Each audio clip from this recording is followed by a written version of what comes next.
All right, let's talk about a story you've probably heard a dozen times. The wedding at Cana. We all know the basics, right?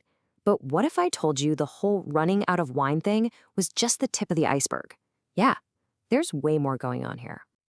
So the big headline, the one everyone remembers, is that this is Jesus's debut. It's his first public miracle, the one that really kicks off his entire ministry. But that begs the question, was this incredible display of power really just about saving a couple from social embarrassment? Was it just about keeping the party going? Or was something much, much bigger unfolding? That's exactly what we're going to dig into. We're going to pull back the curtain on this story and see how this one event was actually a huge announcement to the world. Okay, so first let's just set the scene. We're in a tiny village, Cana, and the single most important event in that community's life is about to completely fall apart. You've got to understand, a wedding back then wasn't just a one-night affair. No. This was a week-long festival. It was a massive deal that pretty much defined your family's honor and reputation.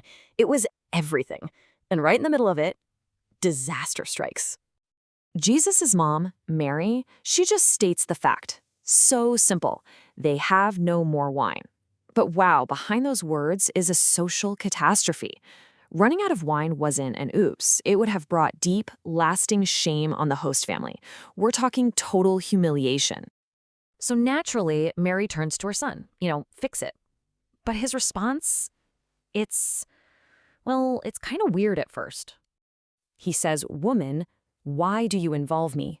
Now, that sounds so harsh to us, right? But woman was actually a formal, even respectful way to address her. The real head-scratcher is that next part. My hour has not yet come. What in the world does he mean by that? And this is the key to the whole story. He's not talking about the time on a sundial.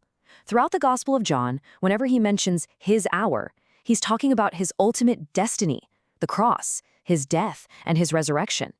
So while everyone's worried about the wine, his mind is already on a cosmic scale.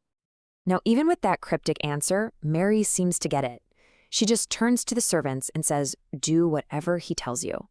And what he tells them to do is super specific. He points to 6 huge stone jars. Not 1, not 2, 6. And these weren't just any old pots. The number and the type are incredibly important here.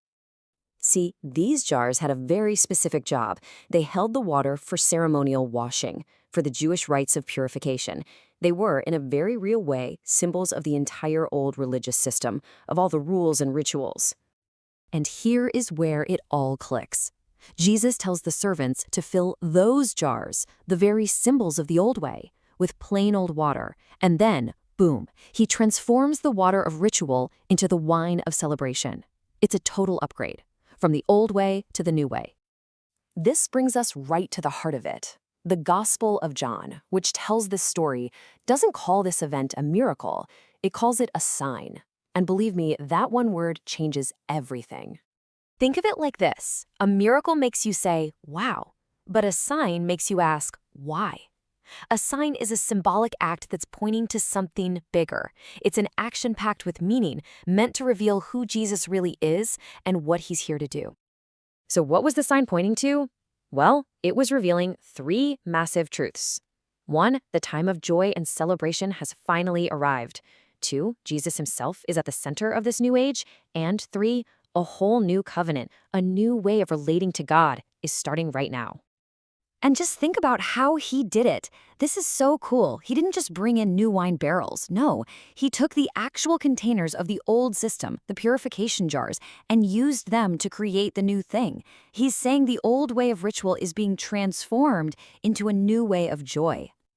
And the immediate result of all this? The text says he revealed his glory.